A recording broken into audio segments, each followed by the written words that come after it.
Euzubillahimineşşeytanirracim. Bismillahirrahmanirrahim. Esselamu aleyküm. Hürmetli televizyon görücü kardeşler. Sual ve cevap namlı programımızın yeni sahne arkalık sizler bilen yeni yüz görüştük. Bugünkü programımızın aziz mühimine Şarkı Türkistan Ulemalar Birlik Reis Vekili Ustaz Mahmud Can Damallam. Damallam programımıza hoş geldin. Ben Riyasetçi Abdullahat Ucat. Hürmetli kanundaşlar, bugünkü programımızda ayollarga alaqadar ahkamlar haqida to'xtalib o'tamiz. Damallam programmamizni birinchi savol bilan boshlasak. Endi hozir shu Istanbulda pat-pat namoyishlar bo'lyotidi. Bu namoyishga ayol qarindoshlarimiz, xonim qizlar chiqyotidi. Bu haqda endi ba'zi o'xshamagan fikrlar yoki fatvo bergan shu masalaga aloqador gap so'zlar qilgan ayol ustozlar bo'lganligi uchun shu nima haqida, ya'ni ayollarning namoyishiga chiqishi haqida bizdan bir turkum ayollar bu haqda bir aniq javob berishni talab qilgan bo'ldi. Shu savolning javobini bugungi programmamizda mashada bersak. So'alning qisqacha xulosasi ayollarningki namoyishlarga qatnashishning islomdagi hukmi nima? Bu vaqt qisqacha. Euzubillahimineşşeytanirracim. Bismillahirrahmanirrahim. Elhamdülillah. Vessalatu vesselamu ala Resulillah. Thumma amma ba'd. Esselamu aleyküm ve rahmetullahi ve berekatuh. Allah subhanahu ve taala bu filgramimizni yüzümüz ve halkımız üçün menfaatli qilib bersin. Yaqin so'zlashga nisib qilsin, xatoni so'zlashdan Alloh o'z panohida saqlasin. Birinchi o'lab yuqorida sildab o'tgandek ayollarningki namoyishga chiqishi, ya'ni siyosiy mujnaq faoliyatlarga qatnashishi haqida bir qism ayollar fatvo so'ragan bo'ldi. Chunki bir qism ahli ilmlar ayollarningki bundaq namoyishlarga qatnashishi bu to'g'ri emas. Chunki buningda asosliq 3 xil bir xato ish bor. U bo'lsa birincisi ayollar uydan sirtlarga chiqish to'g'ri keladi. Alloh Qur'oni Karimda ayollarni ko'pincha holatda uyda o'ltirishga buyurgan. Buning zid ayollarni undan namoyish chiqamiz, u yoqqa chiqamiz, bu yoqqa chiqamiz deb yurishi. Ikkinchi abtuzda bir abtuzda chiqadi ekan yo ikki abtuzda chiqadi ekan, ayollar aralashib chiqadi ekan, ya'ni bir abtuzga chiqadi ekan. Unda bo'lgandan keyin ayolning aralashishi to'g'ri emas. Unda bo'lgandan keyin bu xato namoyishga chiqishi. Uchinchisi chiqqandan keyin ayollar gap qiladi ekan, vaqiraydi ekan, to'laydi ekan. Bu ayollarningki undaq gap qilishi yoki vaqirishi, ovozimi avrat deb nima bor? Unda bo'lgandan keyin mush 3 xil sababdan ayollar bundaq faoliyatlarga qatnashib bo'lmaydi deb mushundaq fatvo berilgan yoki mushundaq degan ahvollar yuz berdi. Shuning uchun buning hukmi nima? Zodi biz chiqsak bo'lamdi yo chiqmasak bo'lamdi deb fatvo so'radi. Buning qarta hamda biz birinchi nuqtadan boshlasak, Alloh subhanahu va taolo to'g'ri Qur'oni Karimda va qarna fi buyutikun va la tabarrajna tabarrujal jahiliyya deb ayollarni uyda o'ltirishga tashabbus qilgan. Bu uyda o'ltirishga tashabbus qilish deganlikning o'zi ayollar zodi sirtqa chiqsa bo'lmaydi. Sirtqa chiqib ko'chalarda yoki bozorda yoki har xil so'rinlarda to'y-to'kun u ham bu yoqqa bosib bo'lmaydi degan mazmunmi yoki buning ma'nosi boshqami desa, albatta bundaq emas. Ya'ni uyda o'ltirish deganlik uyda o'ltirishi yaxshi. Hem şu ayet bilan qo'shib ikkisini sizlar uyda o'ltiringlar va jahiliyat ayollardek yalavaşlanmanglar degan so'zni keyindan ekeldi Alloh subhanahu va taolo. Ya'ni bu yerda sirtqa chiqish bo'lsa-mu, jahiliyat ayollardek undaq yalavaşlanib, avratlarini ochgan holatda sirtqa chiqmanglar deganlikni bildirdi birinchi o'lab. Ikkinchi o'lab behuda Ironning ruxsati yo'q masalan. Behuda bakadan baka sirtqa chiqib yurgandan uyda o'ltirishninki yaxshi ekanligini ayollarga nisbatan mush hukmni bildirdi. Lekin uydan chiqishni cheklaganlikni ma'ayatdan cho bildirmaydi. Yani şeriat ayollar öyden çıkmay, öydilam oltırış kerak deydigan bundak hüküm yok İslam şeriatida. Şunun için ayollar tarihten bu yan, mesela Resulullah'ın zamanından başlap, bütün Peygamberimizin seferlerinde ayollar batı. Ayollarını Peygamberimiz elip çıktı. Hac ömürlerge ayollar bardı. Resulullah'ın kim mu? Müslümanlar hayatına bugünkü kadar ayollar haclarga bağan, ömürge bağan ve başka her xil işler için sırtqa özünün hacetlerini ada qilish için çıkan ahval İslam dünyasında Müslümanlar içinde tarihten bu yan başla.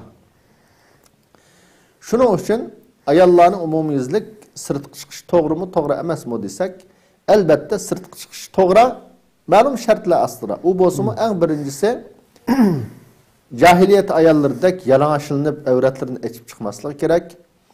İkincisi, yani başqalar alohida purab, azab noch atir ishiltibdi ma ayol deydigan darajada atir ishiltib, purg'inayt o'tkir atirlarni ishiltib sirtqa chiqishi to'g'ri emas ayolning.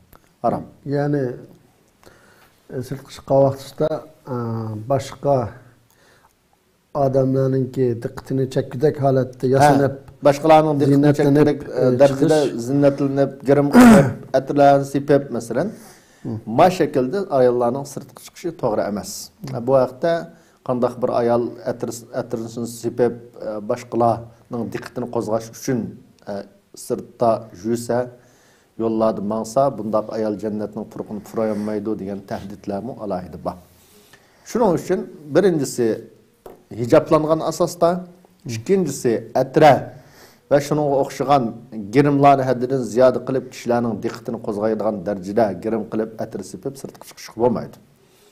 Buningdan boshqa holat shu desa, normal holatda hijob qilinib, o'zining bozorga chiqdi, do'konga chiqdi yoki hajga vadi, umriga vadi, bijadim badi masalan. Bunda holatda shu desa, ayol kishi sirtqa chiqsa bo'ladi. O sirtqa chiqishni cheklaydigan bir dalil yo'q. Bizning dinimizda İbadet bulmagan her kandak iş delil bilen haram buludu. Delil kelmegen bolsa, bunu çeklemegen bolsa hemmisinin hükmü çoğu bu durust işlak dairesinde.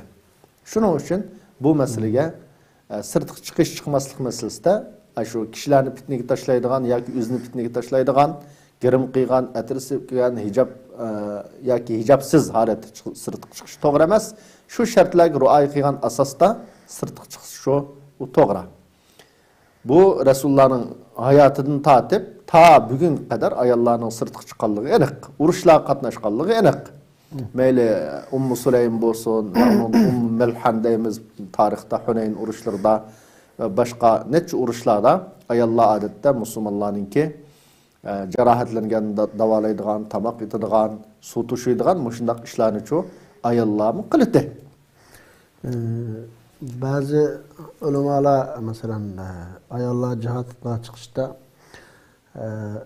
musulmonlarninki islom askarlari kuchli bo'lsa, shu jihatninki aminligiga bakroq ishonchi bo'lsa chiqsa bo'ldi, bo'lmasa ayollarga xatar olib kelish ehtimoli bo'lsa chiqmasa bo'lmaydi degan ko'z qarash bor ekanamda. O taraflarga zaten bizningki bu İstanbul'daki yoki boshqa devletlardaki namoyishlar o kirmaydi hamda. Onda bir xatar. Bu yerda cihatga chiqish masalasida olimlarimiz ayollarga cihat vojib bo'lamdi yo'qmi desa, normal holatda bir shaharni fath qilish uchun, yangidan bir yani islom zaminini qo'shash uchun ayollarga cihat qilish vojib emas degan. Jumhurning qarashi. Chunki ayollar ojiz bo'lganligi uchun mümkün esirge çıkıp kalış ihtimallık buludu urushda. Yaki düşmanlar vay bula ayollarını elip çıkıptı. Yüzde aciz oğaçka ayollarını asker kıptı. Dep muşunda qaraydigan ahval yüz birdi. Şunun için ayollar vacip emas degen.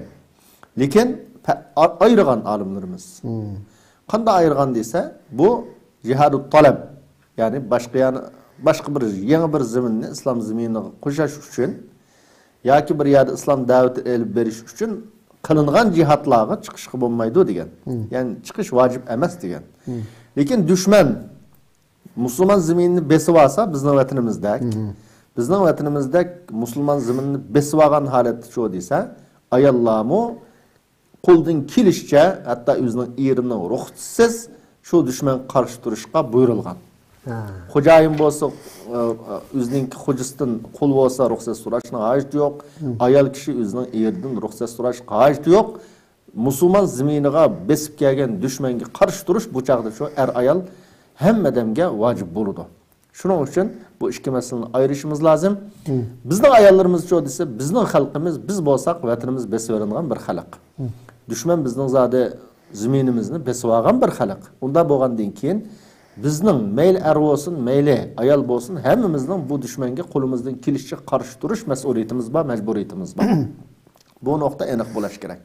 Shuning uchun ayollar, ya'ni dushmanga bo'lgan noroziligi, nafrati, o'zining achchig'ini bildirish ve vatanimizdeki Müslümanlarınki ne kadar ağır halet ekanligini dünya halkıga tushundirish maqsadida namoyishlarga chiqish uchun uydan chiqish şu albatta bo'ladi. Andan bular ikkinchi bir nuqta Abtuzda bir Abtuzda aniq o'tashdan burun yana qisqacha aytgancha bizningki chet eldagi hozir hamda Xitoyga bo'lgan har qanday faoliyat ki bizningki Uyg'urlarninki er olsun, ayol olsun, çoğun olsun, küçük olsun qatnashishimiz zarur endi shunda. Zarur albatta. Shuning jumlasidan ayollarning namoyishga chiqishiga bir cheklama yo'q. Hech qanday cheklama yo'q. Cheklama yo'q. Erlarni buni to'sash haqqi yo'q. Ya'ni zurriyatsiz holida. Buningga endi manda bir masala bor bu yerda.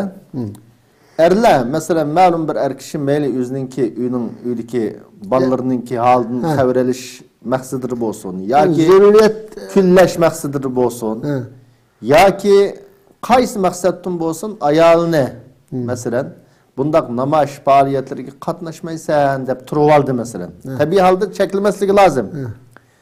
Erlarmi cho'qim buning sharoit yaratishi, o'zi chiqolmay qolsa, ayollarim bo'lsa, chiqsa, o'zi ishlaydigan bo'lsa masalan, buning sharoit yaratib berishi lozim bu mas'uliyati. Dushmanga bo'lgan o'zining nafrati, noroziligini bildirish uchun. Lekin bir er, masalan, ma'lum ayda odamlar bor deyishimizda, o'zining ayolining yoki chiqishini qaysi sababdan bo'lsa xohlamaydi-da. Har qanday bir sababdan xohlamasa, bu chaqda u ayol cho desa, turmushni buzdigan darajaga berib, men zodi chiqdim deb eri bilan urushib, oilani buzib, balni yetim qilgan ishni çok qilmaslik lozim. Chunki biz bu yerda hozir bir tarafdan bir urush maydoni emas bu. Darhol dushmanga biz zarba berdigan, masalan, zodi bir musulmon ayoldan biz chiqib, avtomatni olib atadigan bir sharoit emas. Dushmanga zarba berdigan, erining ruxsiz chiqib kurash qilsa bo'ladi deydigan dushman hozir oldimizda yo'q. Unda bo'lgandan keyin bu bir simonlik bir ish hamdi bu namoyish qilishning o'zi. Shuning uchun men namoyishga chiqdim degan bu ishtiyoq bilan uyda jidallashib eri bilan uyni buzadigan, bolalarni yetim qiladigan ishni ayol kishi qilmaslik lozim. Ayollarni bir tarafdan erlarni ayollarninki shunda har xil faoliyatlarga qatnashishga yo'l qo'yishi, rag'batlantirishi, sharoit yaratib berish mas'uliyati bor. Buni qilish lozim. Ayollarni cho desa, ma'lum erlarni, jiq erlarga hozir shunday qiladi. Ma'lum erlar o'zining kallasidagi ma'lum tushunchalar bilan bo'lsin, ya bu namoyishning foydasi yo'q deysin, ya har xil qaraydigan odamlar bor hamda. Yoki o'zining ayolini bak kullisin, masalan, qanday sababdan ayolni chiqmaysan deb buyurgan bo'lsa, chiqmasligini talab qilgan bo'lsa, to'sqan bo'lsa, bu chaqda ayol o'zining erining gapini anglab, oilasini qo'g'dishi, eriga bo'ysunishi zarur. An ikkinchi Abtuzda birga chiqish masalasi arilishish, ya'ni er ayollarning bu namoyishga chiqqan vaqtda arilishib ketish ahvoli va degan bir masala va bu yerda. Arilishish deganlikning o'zi bu uch masalani aniq chiqsa bo'lmaydi deb fatvo bergan baganlarninki dalilamdi bu. O'sha bir qism olimlarning fatvosi bor bu to'g'riliq zodi. Xususan bu ahvol nima bo'ladi desa, Saudiyada bir bergan fatvoni, Saudiyadagi bir muqim davlati va hokimiyati va bir rayonda tabiiy holda olimlar namoyish chiqish harom ham ularga fatvo. Uning fatvosida umumiyuzlik, masalan, namoyish chiqish harom deb fatvo beradigan ham davlati va ham narsasi bor. Bir xalqqa berilgan fatvoni bizning Uyg'ur jamiyatiga shunday ham ko'tarib akkagan bo'g'achqa kelib chiqqan natija bu. onun delillerinin bir şu hamda. Şu namaş kılışını ya ayallarning bunun qatnashishini cheklashdiki delillarning biri ayol aralashib ketdi degan hujjat hamda. Doğru. Bu hujjat ayollarninki aralashish masalasi. Bunu nim bilan o'lchaymiz. Yani umumyuzlik zat er bilan ayol bir yer turib qolsa ya aralashib ketsa bu harammi degan bir savol bor bu yerda. Agar ayol mutlaq har qanday yerda aralashib ketib qilishi, bir yo'lda birga minib qilishi, masalan, ya bir do'konga birga kirib qilishi, bozorda ayollar yo'llarda bunday minib qilishi bu haram desa, insonlar yaşaması oldu mu yani. Normal İstanbul'un ko'cha avtobusları, tramvaylar. Masalan, yani hatta en birincisi Kabe tavaf qilgandan boshlab, masalan, Kabe biz tavaf qilgan vaqtda tabiiy holda ayol aralashib tavaf qiladi. Adet Peygamberimizin zamanı qaraydigan bo'lsak, Rasulullohning zamanida erlarninki kirdigan ishga, masjidga ayollarning ishki bir edi. Mesela dinimizde başta erler birinci septe oludu, ikinci septe ballar oludu, üçüncü septe hunsalar oludu, dördüncü septe mesela ayallar oludu. Yani ayallar bir septe, yani bir mescitte bir urunda namazı koydu. Şu mescid kirdi, şu mescidin çıktı. Şeriat bunu çeklemeyen. Tavaptı mı şu, tavaptı mı çoğu deyse, umumiyizlik ayal ayrım vakit belgilep, mesela erler ayrım, ayollar ayrım tavaf qilish lazım. Bu tavaf qilgan vaqtda aralashib ketsa bo'lmaydi deb manda hukm qilgan emas tarixdan bu yan. Unda bo'lgandan keyin bu aralashish qaysi holatda haram desa, olimlarimiz bu aralashish deganlik, masalan, ayol abtuzda masalan bir o'rinda o'ltirdi. Badallari bisi-bisiga tegib qoldi. Mushundaq o'ltirishning o'zi haram deganlik. Yani amal qilib akisho uyur turib qalsa mayli, avtobusga chiqqan vaqtda bir ayolning yeniga berib, bulapmi xususan o'tirdi hech qanday to'sanji yo'q holatda, o'rindiqda bir ayol bilan akisho o'ltirmasligi yaxshi. Mayli İstanbulning avtobusida bo'lsin, mayli tramvayda bo'lsin, mayli qanday narsada bo'lsin. Ve shundaqli bir ayol kishimi amal qilib, shundaq tegib qolgan holatda bo'lsa, endi ba'zi az sonlik olimlarimiz arliq to'sanji bo'lsa yoki somka bijnasini qo'yib qo'ygan asosda beden bisi-bisiga tegib qolmaydigan holatda bo'lsa, uningdan boshqa qatnash vositasi bo'lmasa, ashunga bir inson o'zining hojatidan chiqish uchun majbur bo'lib qolsa, ehtiyoj tushib qolsa, o'tirdi bir to'sanji qo'yaqliq holatda o'ltasi bu ixtilot, ya'ni aralashib haram degan aralishish qatoriga kirmaydi degan. Bu haram degan aralashish nimani deymiz desa, beden bisi-bisiga tegib qolgan bir yerda o'ltirish, mayli bu o'ltirish maktabda bo'lsin, mayli abtuzlarda bo'lsin, mayli nimada bo'lishdan qat'iy nazarcho, beden bisi-bisiga tegib qolmasa, buni aralashgan demaymiz endi. Qachoniki beden yuti bilan yuti tegib qoldi, masalan, mo'ri bilan qo'llar tegib qoldi, mushundaq sharoit astircho biz haram degan xatoga kirib qolamiz. Bugungi kunda xususan İstanbuldagi yerda endi avtobusga chiqib yoz vaqtlari ya metrobuslarga chiqib menish tas. Endi Xudoyim o'z panohida saqlamasa, nurg'u vaqtda o ayollar shu yarim yanash degandek shunda tug'an o maqsadsiz holatda tegib qolgan ahvollar yuz berishi mumkin o'tkicha. Buni inson gunohkor bo'lamdir desa, albatta gunohkor bo'lmaydi. Maqsadsiz biz shunda bir qatnash vositasiga chiqib qoldik, qo'limiz ya bijirimizga mo'rimiz masalan tektib qoldi. Lekin bu maqsadli holatda, shahvat bilan maqsadli holatda shunda har qanday bir o'zininki ma'lum a'zosini nim bo'lishdan qaysi mayli qo'l bo'lsin, mayli mo'ri bo'lsin, bir ayolga tekkizsa, bu og'ir gunohkor bo'ladi. Ayolmi ham shunda, ayolmi erga tekkizsa, og'ir gunohkor bo'ladi. Lekin bizning bu namoyish chiqqan holat shu desa, ko'pincha holatda nurg'u vaqtda ayollarga abtuz ayrim, erlarga abtuz ayrim. Hatto birga chiqqan taqdirdimi, bir abtuzga chiqqan taqdirdimi qanday bo'ladi desa, chuqum ayollar bir tarafda, erlar bir tarafda yoki ayollar oyoqda, erlarcho bosh tarafda mushundaq o'ltirib chiqadi. U bir o'rindiqda o'ltirib, masalan, bir er bilan yat bir er bilan bir ayol bir o'rindiqda o'ltiradigan ish bu namoyish chiqadigan ayollarda bundaq ahvol yo'q. Unda bo'lgandan keyin bu yerda shariat cheklagan aralashib ketish va deganlikmi buni tushmaydi endi. Bu aralashish bu inson xuddi tavob qilgan vaqt aralashib qolgandek, masjidga kirib chiqqan vaqtda eshikning tuyulirdagi beshikdan kirib qolgandek bir ahvol hamda. Unda bo'lgandan keyin shunga bu aralashib ketish va degan hujjat bilan bu namoyishga chiqishni harom qilish bu dalil tarafdan chu harom qilishga yarmaydi. Ondan 3-nuqta ayollarni gap qiladi ekan u yerda yoki to'laydi ekan, vaqiraydi ekan. Shuar to'laydi ekan. Shuar to'laydi ekan.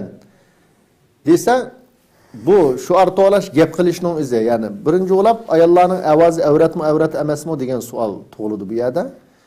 Jumhurul ulamoning qarashida ayolning ovozi shu avrat emas. Allah subhanahu va taolo Qur'oni Karimda "Va la yaxda'na bil qawl" dedi. Ya'ni bu yerda "Va la yaxda'na bil qawl". Yaxda'naning ma'nosi nima desa, bizning Uyg'urchada nazlnib gap qilish. Ya'ni o'zining ayolligini ifodalaydigan har qanday bir er kishi o ovozni, o gapni anglasa, ma ayolning ovozi azab mandakan deb qaradigan darajada nazlnib, akilab gap qilishning o'zini al-xudu' bil qawl deb ataydi Qur'on. Ya'ni arab tilida. Ya'ni nazlnib gap qilish, akilab gap qilish, mayli bu nazlnib qilgan gapni kishi qiyson ayolga yoki ayol kishi buni qiyson ishkilisiga o'xshash harom. Har kishimi bir ayolga nisbatan ashunda ayolningki hissiyatini qo'zg'ash yoki o'zi qartish maqsadida ashunda o'ynab gap qildigan bo'lsa, har kishiga nisbatan shu bu to'g'ri emas, yot bir ayolga. Shuning uchun agar umumyuzlik gap xato bo'lgan bo'lsa, ya'ni ayolning gap qilish xato bo'lgan bo'lsa, "Va la yaxda'na bil qawl" demaydi. "Va la yaqulna" dis bo'ldi. Ya'ni ular gap qilmaydi desa, bu chaqda cho desa, ayollar gap qilmaslik lozim yot erlavayada degan dalilni olish mumkin. Lekin bu yerda "Va la yaxda'na bil qawl" dedi. Unda bo'lgandan keyin bu yerda u bijadamga nazlnib, bijadamning havasini qo'zg'ash uchun yoki boshqalarni o'zi qartish uchun gap qilmaydi. Namoyish chiqqan ayollar shundoq jonliq dushmanga bo'lgan nafratini, zolimga bo'lgan o'zining nafratini ifodalash uchun shuar to'laydi yoki shu zolimni ayiblaydi, tillaydi. Shuning uchun biz islom tarixiga qaraydigan bo'lsakmi, tarixdan buyon ayollar gap qilgan. Payg'ambarimizning Oysha onamizning nurg'un hadislarini boshqalar sahobalar va sahobadan keyingi tabiinlar nurg'un odamlar cho o'rganib shuni bizga yetkazdi. Tarixdan buyon mayli Qur'on yodlatgan nurg'un ayollar va erlarga Qur'on yodlatgan. Hadis olimlarining qatorida nurg'un ayol hadis so'zlagan olimlar bor. Va mayli fiqh olsun har qaysi sahada ayollarning qatirin nurg'un islom madaniyati, islomning gullanishi uchun gap qilish orqali as qo'shgan nurg'un olimlar bor. Olim ayollar bor. Unda bo'lgandan keyin demak bu yerda gap qilishning o'zi, ya'ni ayollarningki ovoz chiqarishning o'zi bu to'g'ri emas degan dalilmi ayolning uyiga chiqib gap qilishi uchun yarmaydi. Bizga kelgan bu din hem erlarninki hem ayollarninki avloddan avlodga o'gitishi bilan kelgan. Erlar ayollarga o'gitdi tarixdan buyon. Ayollarmi hatta Imom Buxoriyning ustozlarining qatorimi ayol Sheyx Alim Bati va boshqa har katta muhaddislarning ustozlarining qatorin ayollarmi Bati ayolning ilm o'gitishi, Qur'on yodiltishi erlarga bu shariat cheklanmaydi. Tabiiyanda her tarafço fitne bo'lishning oldini olish lozim, fitnadan saqlanish lozim.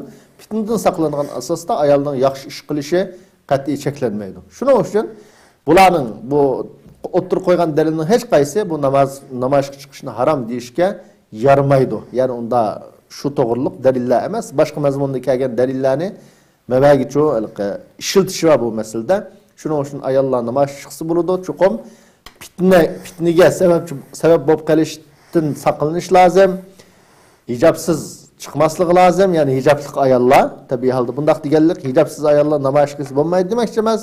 Uyg'urning hammasi hozir qanday nima ish qilamiz qilish lozim. Ba'ucho desa, shar'iy hukm bilan yashaytuq da'vatgan ayollar chuqum bu yerga chiqishning o'zi xato ekan deb chiqmay qolmasin demoqchi. Tabiiy holda biz umumyuzlik hijobsiz ayollarning hijoblanishini islom kiyimi bilan, ya'ni musulmon ayollarning kiyimi bilan kiyim kiyishini talab qilamiz, umid qilamiz. Allohning ularning qalbiga hidoyat tashlashini Allohdan tilaymiz. Allah razı olsun da oğlum. İkinci sualımız gelsak, yukarı degandek bugünkü programımızın asaslık temeleri şu ayarla alakadar buldu. Mesela bir ayal kişi özünün yoldaşının kavri yok halde toğmaslıkta sebep kası bulamdı. Mesela biraz uçuklasak andı. Bir ayal yeni bir adam bilen toy kıldı. O yoldaşı bilen uzun öğütüp şencisi yok. Ya bu adam bilen toy kıldım ama bu üyümüz, tutuşumuz, nikahımız devam kılamdı, kılanmaydı, işence kılanmay kaldım. Şunu bir mezgil bir toğmay tutsam deydiğen niyette yerine uğtamay sebep kıldı. İkinci birisi mesela ayal kişi qo'saq degandan keyin ham tamillar bo'lgandan keyin bu ayol ma'lum sabablardan qiyinchilik tortishdan qo'rqib masalan ma'lum kasallik va yoki zaten 4-5 balam bor hozir bu balani baq bo'lmagan chog'imda yana bu erim meni to'lqinlayotdi. Shunga bu tug'maymi desam unumaydi. Tug'ay desam taxamon qabul qildi. Shunga buni uqtamay jidal chiqarib qo'yachakka o'zim chaqlab chorasini ko'rib bunga qilsam dar gap yoki boshqa bir ish qilsam qanday bo'ldi degan savolning yana bir shaxchisi. Yana bir gamda shu bizning ishxonaga kelib so'rgan ba'zi savollar ama shu birinchi shiqqiga o'xshash yani savollarki shu yo'ldoshini yaxshi ko'rmaydigan ayollar mecburi öğütüşüqa yani qalgan bir kısım ayollar memdi. Ben bu adamdan balam oğlap olacak balam olmasın ya benim. Degan maksat qilib aşında yoluşuqa demey tarihi aldığan bazı sebeplerini qilib olgan ahvollar mevcutken. Yani umuman aytgan chog'ida bir ayol yoluşudan qavri yo'q Thomas'a sahip kıskada buldu. Tefsilatı söndürüp ötkendek şu 3 nokta var. Bunun goma kısaca düşündürmek istiyorum. İslam'da kökmeni. Birinci olap toy qilishdagi maqsad g'oyaning shariatda nima ekanligini bilishimiz lazım. Doğru. Shariatda toy qilishning eng birinchi g'oyasi yani dunyoni gullantirish uchun, inson avlodining uzilib qolmasligi uchun avlod qoldirish. Evlat kaldırış, toy kılışının en birinci muhim gayesi. Çünkü Peygamber sallallahu aleyhi ve sellem, Peygamberimiz tezevvecu el-velud el-vedud fe inni mukathirun bikum el-umeme yevmel kıyame. Sizler yerini yaxşı gördüğün hem şundaqlı köp tuğuduğun ayallarını elanla. Ben ümmetimninki köplüğü olan kıyamet günü çok pəxirlenmem başka ümmetlerin aldığına diyen.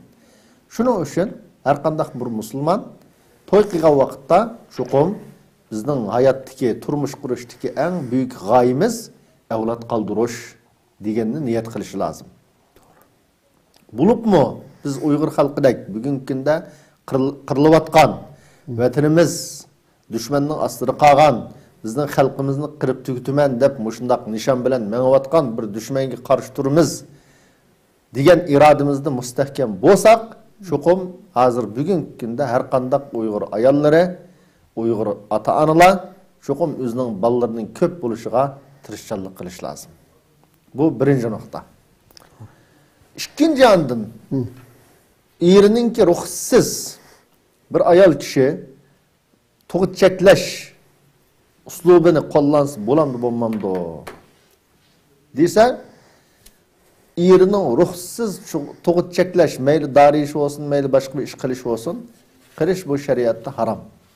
Şuqum eğer şeriatta haram nima uchun desa bala ko'rishning o'zi bu erning haqqi.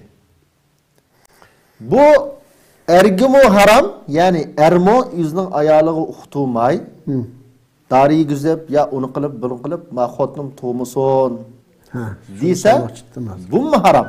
Yani her ikili taraf nima ish desa Peygamberimiz sallallohu alayhi ve sellem sahabelerge izni qilgan azli qilishqa.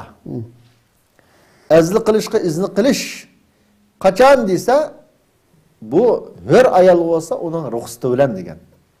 Yani bir ayol olsa bu hör ayalının ruhsatı bilen izni kılış, ezlik kılış şu Peygamberimiz yol koygan. Bunda digenlikning ma'nosi nima desa, agar u ayol ruxsat qilmasa, ayol kishi azli qilishga bo'lmaydi degan gapimdi. Xo'sh. Xuddi shuningdek, bola ko'rish ham erning, ham ayolning haqqi. Turmush qurgandan keyin. To'g'ri. Unda bo'lgandan keyin, agar ikkili taraf mayli bolalarningki nimasi uchun Mesela sağlam çoğun oluşu, arlıqda azraq arlıq qaldıraylı. 3 yılda bizim toğsun ya mesela. Balımında çoğun boğan yakı manda köpeyle dep retleş üçün. İşkilis ittifaqlışıp, Şunu malum kiçik düyse buludu. Azlık qilishning durust deganligidan. Keyin so'moqchi ma'zur sizlar deb qoldilar. Endi bizningki xalqimizningki ko'pincha qarindoshlarning kalıstı aydın olmayan mesele, mesela Arapçadaki tahdidin neslen tanzimin nesli. Yani tahdidin nesli fakat toğmaslıkka sahip kılış mesela. Anınki balyatkısını elbetiş ya ki başka toğmusun da burada çek bütünleyini mi kılış hem de az Xitay kılıp atkanına okşaş. Hem de hazır sildegendek mesela çetelde hususen balla küçük arka bir yaş fark etmeyim de toğulup kalsa kınçılık atıp gelmez. Bekıştık yeni bulduk yani. Şuna olması bir 2 yılda, 3 yılda bir sel yine çoğaytıp ondan gün toğsak öttü dep aşında akıldığan ahvallama 101 demde. Bununki ikisininki mesela farkı neme İslam'ın hükmü. O şu mesela bazılar ikinci kıldaki neme mesela biraz sildikendek arayıp bir retlep mesela hemen 2 yılda, 3 yılda bir toğsun ma bir asrak çoğutu alıp ondan gün nima qilsin qiyinchilik tortib qoldi ekanmiz degan nima unimi harom unda qisqanda bo'ldi deydigan ko'z qarashdiki aynan tushunib olganlarmi bor ekan endi bu masalani bir mushohada buningki birinchisi faqat turmush qilib o'tish bu harom butun olimning ittifoqi bilan to'g'ri faqatla bo'g'ab masalan mush normal sharoit ostida bizning vatandagidek Xitoy majbur bo'g'ib etsa u ayrim masala onu şu aşını qiyğanlı cinayetçi. Qılınğanlar şu Allah ulanın acizlik sebebinden özrüsünü qabul qiladi. Allah ulanı cezalamaydı. Lekin normal şarait asırı chet elde bugünkilek gündüz şu desa umumiyizlik tug'musin mahbutun bo'ldi deb umumiyizlik chekli o'tishning o'zi bu haram. Bu chunki to'y qilishning asosli g'oyasiga zid. Allah subhanahu va taoloning biz har qanday narsani jup yaratdik degan qonuni undan keyin ularınki ballarını yarattık diyen muşulun hemmesi zid. Şu umumizlik çekilmezlik lazım. İkinci bu arlık kaldırıp toğuş meselesi alimlerimiz umumizlik degidek toğru diyen nemi esasen dese Peygamberimizden ezli kılışka ruhsat qilganligi ezli qilganlikning o'zi shu desa bala bo'lib qolmasin deb qildi sahobalar. Hozir bala bo'lib qolmasin deb qildi. Shuni Peygamberimiz ruhsat qilgan. Her ayal olsa aş ayaldan ruhsat so'rab andan qilishqi buyurgan tashabbus qilgan. Unda bo'lgandiki mush hadisning o'zidan bu yerda aş azli qilishning o'zida durust bo'lganligi shu bola bo'lib qolmasin deb qilgan. Demak, ma'lum vaqt inson o'zining bolasining bo'lmasligini tashabbus qilsa, izdisa masalan, mayli bu ayna balalarning ushchoqlik sababidan bo'lsin, mayli ayolningki kasal bo'lib qolganlik sababidan bo'lsin, mayli o'zi bir yerda ekan, yana bir yerga ketmoqchi ekan, safar qilmoqchi ekan, masalan, balalar bo'lib qolsa, yangidan bala tug'ib qolsa, pasport ololmaydi ekan, ya o'g'il ekan, bu o'g'il ekan, nurg'un sabablar bilan hayotda inson duch keladigan. Mushunda sabablar tufaylidan ma'lum vaqt 2 yil, 3 yil yoki mushunda kechiktirsa, kechiktirish uchun ma'lum chora qo'llansa shu bo'ladi degan. Ayol ikisi ittifoq ayol ikisi ittifoq kelgan asosda. Buningga eng yengildan boshlash lozim degan. Ya'ni eng osini, eng yengili ayolga eng qaysi eng zini az. Masalan, eng zini azni ko'pincha holatda dardaglik olimlar masalan bugungi kunda darish undan keyin bunda taraqqiy qilish lozim degan endi. Boshlamalik avlatlarni ochirgan ahvolni amal qilib shu boshqa qilmaslik. Masalan, shuni tashabbus qilgan. Demek bu balını çekleş yani retleş için ma'lum kechiktirish meselesi kaçan durust ise ayol ikisi ittifaqlashib turib ayol ikkisi birisi-birisini nima ish qilayotganligini bo'lib turgan asosda bo'lsa, kechiktirib turish durust. Ya'ni cheklash uslubini, vositani qo'llanishning o'zi shu durust. Asıl deganda suolninki arlig'ida masalan ya yangidan to'y qildi kelishamasligim mumkin dedi. Masalan yoki ballariim jiq dedi. Bularcha desa inson to'y qilgan vaqtda chuqur odam bilan men bir kelishiman deb shu niyat bilan to'y qilish lozim. Ashunda to'y qilsa inshaalloh Alloh subhanahu va taolo va ja'ala baynakum mawaddatan va rahma degan Qur'oni Karimda arayal o'tirsiga chuqur bir muhabbatni saradi. Unda ko'z yetmagan yerga aldirab to'y qilmaslik kerak. To'yni qilgandan keyin o eriga uqtirmay unda cheklab turishning o'zi bu to'g'ri emas. Agar cheklash to'g'ri kelsa eri bilan shu gapni aniq deshab, masalan, biz ham ishkilayimiz yangidan nim qildik. Turmushimiz qanday urdi, mijozimiz kelishamdi, kelishmamdi, uni uqmaymiz. Shunga bir yildan keyin bola ko'rsak deb deyishib qilsa o'zining ishi.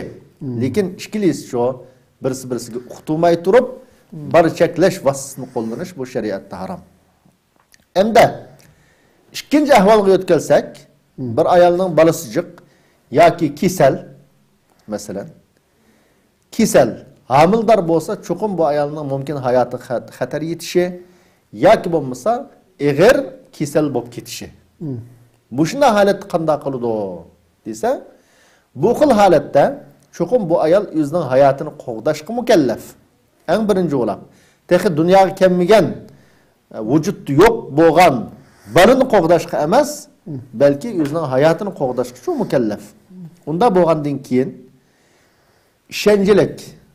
ishonchlik doktor, ishonchlik doktorlar siz homildor bo'lsangiz, sizga ig'ir ziyonliq. Homildor bo'lishingiz bugungi kunda sizga nurg'un xatarni elib keladi deb homildor bo'lishdan ogohlantirgan bo'lsa, cho'qim ya hayotingiz xavfga uchraydi yoki siz ig'ir kasal bo'lasiz yoki homildor bo'lib qolsangiz balani nihoyatda bir xil mayib tug'ishingiz mumkin, holingiz xatarlik degan bo'lsa, ishonchlik doktorlar bu chog'da cho desa, bu ayol mumkin bo'lsa iriq deb tushuntirib, doktorlar bundan da'vatidi. Sening holing xarob bo'ladi, manda kasal bo'lib ketasan, ya o'lib ketishing mumkin, ya balang manda tug'ilishi mumkin deb doktorlar manda da'vatidi. Şuna men bir kesimimden saqayg'ilchilik bir mezgil kechiktirib to'saq deb eriga deyishi afzal. Ya'ni eriga desa, erimi bunda holatda cho desa, sen nim bo'lsang bo'l, o'lsang o'l, bana bal lozim, xotin lozim emas. Aynan deydigan odamlar bor hayotda. Bola bo'lsa bo'ldi, menga xotin lozim emas, sen tug'ib berib o'lsang o'lasa deb masalan, manda tarsalik qiladigan ishni akishim uchun qilmaslik lozim. Çoxum o ayolninki canını qo'g'dash, o ayolni xatardan qo'g'dash har bir erning mas'uliyati. Bo'lmagan, hatta cheklash uslubini qo'llanmagan asosdimi mumkin bo'lmasligi bola degan. Shundaqmi? To'g'ri. Bo'lishim mumkin, bo'lmasligim mumkin. Bo'lishim mumkin, bo'lmasligim mumkin bo'lgan bir ishni deb, hayot bo'lgan bir jonni o'zining ayolini xatarga ittirish, xatarga tavakkul qilish bu to'g'ri emas. Ermo bunda holatda cho'qim ayolni qo'g'dash uchun, ayolninki ig'ir kasal bo'lishi ya o'lib ketishining oldini olish uchun sabab dunyosidan doktorlarning gapiga asosan ayolninki bu tarbiyaga qo'shilgan asosda cho desa, balani cheklash vositasini qo'llansa bo'ladi. Bu yaxshi. Lekin yuqorida deganda tarsa odamga unmaydi ekan. Menga bal lozim, xotin lozim emas, sen nim bo'lsang bo'l. To'xta menga balni deydigan odamkan.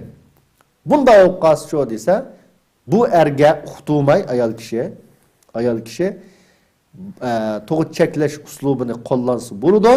Nima uchun desa, bu ayol eng birinchi bo'lib o'zining hayotini qo'g'dash vojib ayolga nisbatan. Kelmagan, tug'ilmagan, qo'saqti yo'q bo'lgan balani qo'g'daytam deb o'zining hayotini xatarga yetkazib etsa bo'lmaydi. Mushkil holatdalar, ya'ni ayol ig'ir kasal bo'lib ketirgan, ya o'lib ketish ehtimolligi bo'lgan, yoki balani mayib tug'san deb zodi ishonchlik doktorlar mushundaq guvohlik bergan musulmon doktor. Ishonchlik doktorlar mushundaq guvohlik bergan sharoit ostida shu chaqdlamcho eri unimaganda, ya'ni eriga deyish lozim. Eri zodi uni unimaydi ekan. Zat tug'pirsiz bal lazım, xotin lazım emas deydigan noch ekan. Aşında bu qas şu bu xil holatda ayol kishi balini cheklash uslubini, vositasini ishlatsa durust. Yuqorqi javoblardan chiqib qoldim. Yana bir savol. Masalan, ikki dona o'quvchi bor, hozirgi Turkiyaning sharoitida. Qizim o'qiydi, o'g'lim o'qiydi hamda. Bularniki bir to'y qilib o'qiylar degisi keldi, to'y qildi, lekin o'qishimiz bitib bo'lgachakka 2-3 yil bir balamiz bo'lmay tursa deb ikkisi ittifoq qilib bunga sabab qilsa bo'ldi-ku.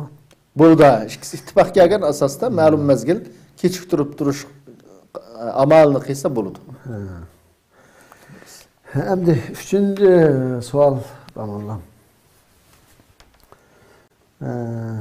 Masalan hamda yuqorida azroq nima qildi? Bir hozirgi masalan bu Turkiyaninki sharoitida ba'zi kullidikan ishlar. Ham ba'zilarninki shunday ayollarmi bor degan gaplarmi bo'ldi. Shuningga asosan bu savolga aniqlab ketsin deb nima qildik? Bir yoki bir ayol hamda xususan bir ayolninki xavri yo'q holda to'y qildi, ya'ni to'y qildi, lekin ma'lum muddatdan keyin yoki muddat to'xtatmagan holatda bu ayolni bir alayamdi. 5-6 aydan keyin Yevropaga ketaman yo bir boshqa ishim bor. Shu ishim bitib bo'lgachakka, meni bo'ytoq yashab bo'lgachakka to'y qilg'ashtiray. Qachon ishim bitsa sizni berib ketaman deb uni niyatida bormda, lekin unda 1 oylik, 2 oylik, 6 oylik deb aniq muddat bekitmadi. Faqatlab taloq qilish niyati bormda. Uni bilan unda bir mushumning umrlik ayolim bo'ldi deydigan niyati yo'q. Mushu holatda bir ayolni nikoh olsa bo'ldi. O'sha shaklda bu ayolg'imi geçerli, bir ayolmi masalan hamda hozir o'tganda ba'zi ayollar deb keldi, qanchalik to'g'ri bilmaymiz. Masalan Istanbulda bir ergitga gap anda uzun muddat bir bulashib qilish niyati yo'q holda. Uningdan yana uzoq qolmay ajishib, uningdan iddatdagi uy kirasini olib yana iti chiqqan, yana ayet gap qilgan ahvollar yuz beryotdi degan masalalarni o'tirib chiqdimda. Mushu ishga so'ngi shariatga hukmi nima? Bismillahirrahmanirrahim. Asl shariatda bu nikoh, to'y qilish men mangu yashayman degan niyat bilan bo'lish lozim. Bu istimrariya, ya'ni davomlashishni talab qiladigan, mangu yashash niyatida qiladigan ish to'y qilish deganlikning o'zi. Shuning uchun har qanday ayol to'y qilgan vaqtda undaq ajrashib ketishni niyat qilib to'y qilishi bu to'g'ri emas. Bu birinchi nuqta bo'lish lozim. Ya'ni to'y qilgan vaqtda cho'qim men mangu yashayman degan niyat, g'oya, maqsad bilan to'y qilish lozim. Ayol ikkinchi taraf. İnşallah mushuminiki mangulik yo'ldoshim bo'ldi, mangulik ayolim bo'ldi degan deb mush asosda qilish kerak. Xolis niyat bilan mangu yashayman degan umid, g'oya bilan, orzu bilan qilish lozim. Turmushni qodi nurg'un erlar ashna yashayalaydi. Nurg'unlari undaq yashamaydi. Har xil kriz chiqdi, xafalık chiqdi, bu ayrim masala. Lekin baş niyat shu mangu yashayman degan umid, g'oya bilan bo'lish lozim. Bu birinchi kallamizda aniq bo'lish tegishli masala. Xo'sh. Chunki Alloh subhanahu va taolo Qur'oni Karimda bu to'y qilishga buyurgan, tashabbus qilgan, payg'ambarlarning to'y qilganligini alohida bayon qilgan, bizning payg'ambarimiz sollallohu alayhi va sallam to'y qilishga buyurgan. Hech qaysida bu to'y qilgandan keyin ajrashib ketishning buyruq yo'q endi. Ajrashib ketinglar deydigan buyruq yo'q. Hatta ajrashib ketib qolgan taqdirdimi Ve la tensavul fadla beynekum deb tavsiye kılığılı Kur'an-ı Kerim. Ajrışıqqa teşebbüs yok, buyruk yok. Fakat çıkışanmısanla, turmuş caydı bulmuşsan, şıraylık koyuvetanla ayalını, koyuvetken vakitti mu, izanının yakşı küllerini, köngünlük ötken zaman, vakitlarını unutup kalmağını özara muamil kıyganda, dep teşebbüs kıldığın dinme. Şunun için, menguluk yaşaş niyeti ölen buluş lazım. Lekin, sıl degendek, aşındak, niyetten bir adam bir yere sefer kıldı. Ya men Avrupa'ya bir yere ketkisi var. Bu yerde bir yıl turup kalishi mümkün. Bu vakitte xotinsız jürse aram kuşup kalishi mümkün. Mesela qanday sebepten bolsa hazır xotinni ağaç durayqını. Keyin yoki elib ketmay qolsam qo'yib o'taman o'shada, xetini beraman deb opdi. Yoki ayol kishi bo'lsa, bir tigayama odamga xil yama emas turdi. Ajrashib ketaman. Ajrashib ketsam to'yliqni oldi ekanman, iddat haqqini oldi ekanman, nurg'un tarafdan foyda bo'ldi ekan menga. Deb ayol bo'lsa-mu, yo'q yerdan sabab chiqarib, ajrashishni niyat qilgan asosda to'y qilsa, bu umumiy shar'iy tarafdan mushundaq to'yni qilib yaşagan turmuş bu zina bo'lamdi yoki halal axutun bo'lamdi desa, bu halal axutun bo'ladi. Yani bunun hükmü ravuruz şer'i taraftan çok, çünkü bunu nikaba şer'i toydu banasından hemmisi bağımdı bu. Niyetini çünkü Allah bilirdi onu. Şu adam yüzü bilirdi, başkalar bilmeydi o. Bunda boğan dikin meyli ervasın ayal olsun. Herkes için nikah sabit. Nikah sabit. Yani nikahınki doğru ikenliği de hiç kandak şek yok. Çünkü nikahda bulaşık digişlik hem inese aldım tekdim deyiş ba, iki taraf ittifaklaşkan, mehru toyluk ba, velisi olsa velinin razılığın ba, hem mi toyda bulaşık digişlik hem mi inese ba. Onda boğan dinkin bu diyanet taraftan meyli qada taraftan ço bula ahutun. Çünkü niyetini Allah bilirdi, biz bilmeyimiz. Bula ahutun, yani ahutun diyenlik, bula biz ülep kitip kalsa yani biz miraslarıdı. Mesela, yani talaklı yutip kalsa bunun iddet hakkını verirdi. Mesela, şu emmi normal ahutun şeriatta, normal ahutunun ahkamı kirdi, balısı olsun muşulunun balısı, bu erhutulluk meselesinin halallığı da hiç kandak şek yok. Yani halal ahutun bula. Şundak niyet ölen bozumu. Lekin nima ishni qilgan bo'ldi desa, harom ishni qilgan bo'ldi. Yana bir tarafdan. Qaysi tarafdan harom ishni qilgan bo'ldi desa, qarshi tarafni aldash.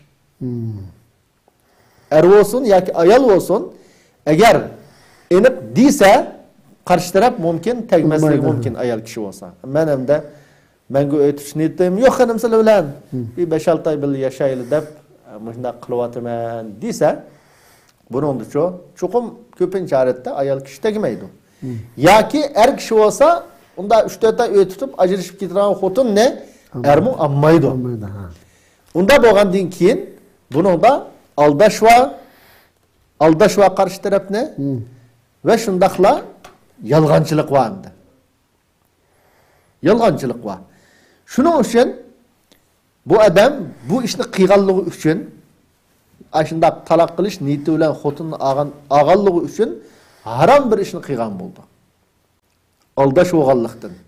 Aldaş men gashshana feleysa minna degan Peygamberimiz sallallahu aleyhi ve sellem.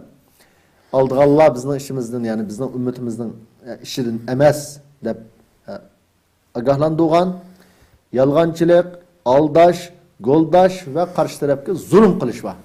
Bularning hammasi şu haram iş.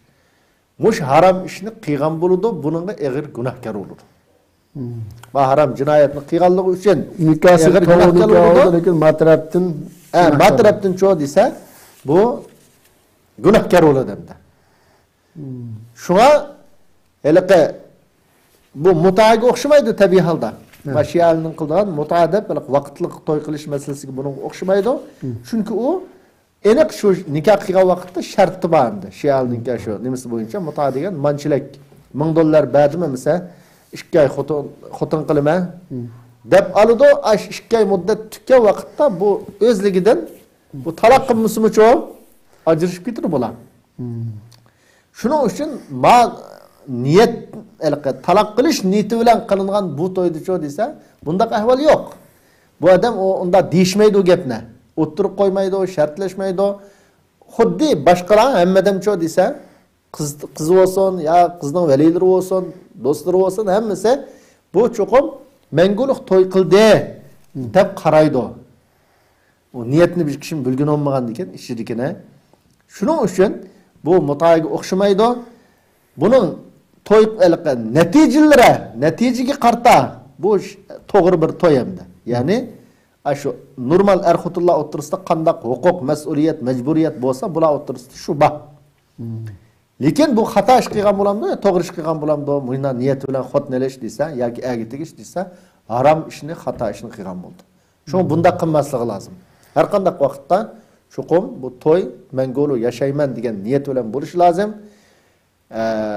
Yushurib, o'zining niyatini yushurib, talaq qilish niyati bilan xotin elishning o'zi harom. Bu xato. Bir odam ashuna ag'am bo'lsa, mana xotni damdoq ya bu harom ish qilyapti damdoq desa, yakkaga vaqt shu desa, qilib qo'ygan bo'lsa bu odam, qilib qo'ygan odamga qarta, bu odam gunohiga tavba qilish lozim. Agar keyin nima qilsam. Ya keyin bo'lsa-mu, gunohiga tavba qilish lozim, o'zining xato ishni qilganligi, lekin xotin bilan mangu yashab ketsa, talaq qilmay bo'laverdi. Umumiy xotinlik haq huquq ikkalasininki biz-bizda xotinlik haq huquq bo'ladi.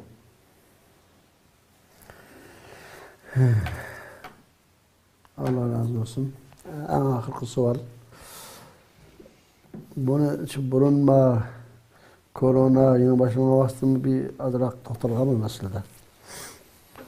Endi islomdagi qo'l tutishib yoki quchoqlashib kurashishninki hukmi nima hamda. Buni bir qilsak, hozirgacha biraz xususan korona zamanida bu masala aydınlanmasa bo'lmaydigan ahvol qolibdi. Normal vaqtida kurashib, qanday kurashsak, qanday nima bo'lmaydi. Hozirgidek masalalarda qo'lishib kurashmasa yoki bu mug'ambar mutakabbir deydigan gunohlar chiqishi mumkin. Yoki bu islomning shunday bir sunnatdan beni inkor qildi yoki amal qilmadi bunga deydigan qarshi ahvollar yuz berishi mumkin. Bu shuni bir aniqlab olsak, millatimizning kallasida aydın bo'lsa. Birinchi o'lab bu qo'l tutishib, ya'ni ikki musulmon uchrashgan vaqtda qo'l tutishib kurashishning o'zi islomdagi buyuk adab axloqlarningki biri. Ve Peygamberimiz sallallahu aleyhi ve sellem'ninki sünnetlerden bo'lgan bir sünnet. Şunun için bu kurashishning o'zi çoğu desa odatda insonlarning hammasidagidek adovatni juydigan, qalbdagi hasadlarni poklaydigan, düşmanlashib qolganlarni do'stlashtiradigan ish. Hozir biz urushib qolganlarni nima deymiz? Isloh qilgan vaqtda bir kurashinglar deymiz endi. Nima uchun desa, bir qo'lni tutishib, bunda kurashgandan keyin qalbdagi nurg'un ochiq labbida shu tugaydigan gapga. Shuning uchun Peygamberimiz sallallohu alayhi ve sellem büyük bir hadisda Abu Davud bayon qilgan: "Ma min muslimayni yaltaqiyani fayatasafahani illa ghufira lahumā qabla an yaftariqā." Har qanday ikki musulmon uchrashib bir yerda ikkisi qo'l alishib kurishsa, Alloh subhanahu va taolo bularning gunohlarini shular ayrilib ketishdan buruncha afu qilib yutadi deb mushnaq degan. Ya'ni bu yerdagi gunohlardan bo'lgan maqsad tabiiy holda kichik gunohlar. Shu gunohlarga tavba qilish lozim inson. Shuning uchun bu sahobalarning zamonidan tortib, Rasulullohning zamonidan tortib o'zaro kurashishning o'zi islomda bo'lgan, hatto butun insoniyatda bor bir ahvol endi bu. Ya'ni butun insoniyatda bu kurashishning o'zi musulmondan bor, kofirdan bor ish endi. Dunyodagi insonlar qarasak. Shuning uchun normal holatda chuqum kurashishga ahamiyat berish lozim. Chunki bu payg'ambarimizning sunnati, sahobalarning sunnati, bizning salaf o'tgan olimlarimiz butun ummatning cho tutib olgan yo'li mushu. Bu yerdan mushuna bilan deyita, bir qo'l bilan kurashsin bo'lamdi yo ikki bilan kurashish lozimmi? degan bir masalamiz chiqadi. Endi deyishim, bizning ishimizdagi ba'zi kishilar bu ikki qo'l bilan kurashish bid'at masalan. Bir qo'l bilan kurashish lozim deb manda deganlar bor. Biz umumiy dinimizni qarasak, olimlar buni eng yaxshi yo'l qaysi desa, bir qo'l bilan kurashish bilan sunnat ado topadi. Bir qo'l bilan kurashsa, sunnat ado topadi. Lekin ma'lum bir xalqning urf-odati, bo'libmi go'zal axloqliq musulmonning urf-odati, axloqi. Bu bir qo'l bilan kurashishning o'zini takabburlik deb qaraydi ekan. Bu ko'zga ilmaslik deb qaraydi ekan. Bunday yada bo'lib qolsa, chuqur shu urf-odatga tushib, ikki qo'l bilan kurashish lozim. Lekin normal holatda takabburlik deb tushunmaydigan, masalan, arablarning jiqlarida tushunmaydi, masalan, turklarning tushunmasligi mumkin. Bir qo'l bilan kurashsa normal bir munosabatga ta'sir etmaydigan yerda-ku, bir qo'l bilan kurashsa bo'ladi, sunnat ado topadi. Ikki qo'l bilan kurashish masalasi desa, bu durust joiz. Payg'ambarimiz sollallohu alayhi vasallam Ibn Abbasqa tashahhudni o'rgatgan vaqtda Ibn Abbasning Buxoriy bayon qilgan hadisida mening ikki alqinim Rasulullohning ikki alqinida debchu alohida ashunichu bayon qilgan. Hatto Anas ibn Malik radhiyallohu anhu Rasulullohning sahobalari mushuna o'zlari kurishamti birisi bilan desa, albatta shunda kurishdi deb javob bergan. Ibn Mas'udninkin, men Ibn Abbas debdimi? Ibn Mas'ud radhiyallohu anhu Muslim va Imom Buxoriy bayon qilgan hadisda allamani Rasululloh sallallohu alayhi va sallam at-tashahhuda va kaffiyya bayna kaffayhi. Payg'ambar alayhisalom menga tashahhudni o'rgatdi. Mening ikki alqinimcha Rasulullohning ikki alqiniga qo'yilgan holatda mushunda o'ltag'izib menga o'rgatgan degan. Demak, bu yerda ikki alqanni tutish mayli ko'ngil berish yuzidan, mayli axloq yuzidan cheklangan bir ish emas endi. Bu xato deganlar Rasululloh ikki qo'l bilan kurashishni chekildi deganga dalil keltirish lozim. Bo'lmasa u alaqa bir qo'l bilan kurashsak bo'ldi, ikki qo'l bilan kurashish bid'at bu deyish bu to'g'ri emas. Hatto Imom Buxoriy radhiyallohu anhu rahimahulloh muallaq holatda Hammad ibn Zayd radhiyallohu anhuninki Abdullah ibn Mubarak bilan ikki qo'l bilan kurashganligini Imom Buxoriy bayon qilgan. Demak, Imom Buxoriy kim bo'lsa, salafning eng beshi. Salafning eng beshi mush kurashish haqida hadisni rivoyat qilgan vaqtda va safaha Hammad ibn Zayd Abdullah ibn Mubarak bi kilta yadayhi deb bayon qilgan. Unda bo'lgandan keyin shunga olimlarimiz umumiylik ikki qo'l bilan kurish durust ish, xato ish emas, bid'at emas. Bir qo'l bilan kurashsa sunnat ado topadi degan. Bugünkidek mushunaq kasalning yuqib qolish ehtimolligi bor. Ya'ni insonlar ansiraydigan bunda holatda cho desa, insonlar kurashmasa bu durust, kurashmaslik to'g'ri. Chunki bu bir kasalningki yuqib qolish ehtimolligi bor. Shu orqali ojiz ehtimollik bo'lsa-mu. Jiq olimligi haliqa kurashish bilan yuqmaydi, lekin kurashgandan keyin kasal va odamni bilan kurashib, keyin ya ko'zlarini ya burunlarini tutish bilan qo'lni yuvmay turib, andan yuqib qolishi mumkin deglik buni doktorlar. Shuning uchun bir ehtimollik bo'lgandan keyin bugungi kunda musulmonlar biz bilan qo'l elib kurashmay, salomlashsa inshaalloh sunnat ado topadi. Salomlashish bilan kurashmaganlikning o'zini takabburlik deb tushunib olmaslik lozim bugungi kunda. Buni normal qarasak bo'ladigan bir ahvol. Kasal zamoni bo'lgandan keyin shun kurashmabdi deb tushunsak bo'ladi. Rahmat, Allah razı olsun. Başka numusu programımızın tugatsak. Hürmetli qarindoshlar, bugünkü savol-javobnoma programımız bu yerda oxirlashdi. İnşallah başka programlarda görüşüş ümidi bilan hammalarni Cenab-ı Allah Teala'ga topshirdik. Xayr, xo'sh, aman bilinglar. Assalomu alaykum va rahmatullohi va barakatuh.